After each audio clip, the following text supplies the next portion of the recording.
ہم 5 سال محبت میں رہے۔ وہ میری اور میں اس کی زندگی تھا۔ وہ بہت نازک مزاج لڑکی تھی۔ وہ پڑھی لکھی تھی اور میں ان پڑھ تھا۔ میں اردو بھی ٹھیک سے نہیں بولتا تھا، پھر بھی ہم ایک دوسرے سے بہت محبت کرتے تھے۔ ہم جب بھی بات کرتے تھے وہ میری انگریزی ٹھیک کروانے میں لگی رہتی، مجھے ڈانٹتی۔ میں 2 سال اس سے بات کرتے کرتے انگلش بولنا سیکھ گیا۔ ہماری محبت کچھ یوں تھی کہ اگر بات نہ کرتے تو ایسا لگتا جیسے دنیا ہی اجڑ گئی ہو۔ بہت وعدے قسمیں، وہ سب باتیں جو محبت کرنے والوں کے درمیان ہوتی ہیں۔ اور پھر ایک دن یوں ہوا کہ میں حسب معمول اپنی دکان پہ تھا اور اس کے میسج کا انتظار کر رہا تھا۔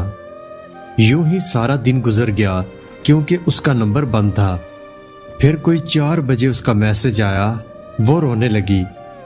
میں نے رونے کی وجہ پوچھی تو کہنے لگی، آج میرے لیے رشتہ آیا ہے، لڑکا بزنس مین ہے اور سب گھر والے راضی ہیں۔ یہ خبر سنتے ہی میرے جسم میں جیسے جان نکل گئی ہو۔ میں نے خود کو سنبھالا اور اسے حوصلہ دیا۔ میں نے کہا کہ تم پریشان نہ ہو، تمہاری شادی مجھ سے ہی ہوگی۔ میں اپنے گھر آیا اور اپنے گھر والوں سے بات کی، لیکن میرے گھر والے نہیں مان رہے تھے۔ خیر میں نے فیصلہ کیا، یا تو وہ میری ہوگی یا میں مر جاؤں گا۔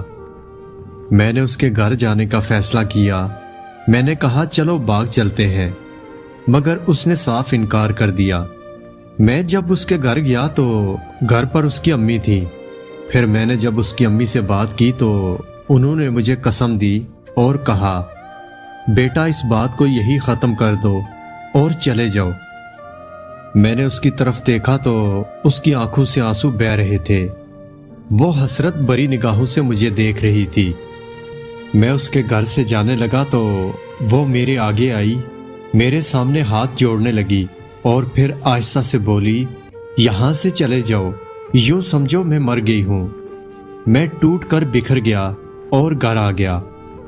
پھر اس نے مجھے فون کیا اور کہنے لگی، میں آپ کے بنا زندہ لاش ہوں، مجھے امی ابو نے اس رشتے کے لیے مجبور کر دیا ہے اور میں آپ کے ساتھ بھاگ کر شادی نہیں کر سکتی۔ خیر میں نے فون بند کر دیا۔ پھر ایک دن اس کی بارات آئی، وہ میرے سامنے کسی اور کی ہو گئی۔ لڑکا بہت امیر تھا۔ میں خاموش ٹوٹے ہوئے آئینے کی طرح اسے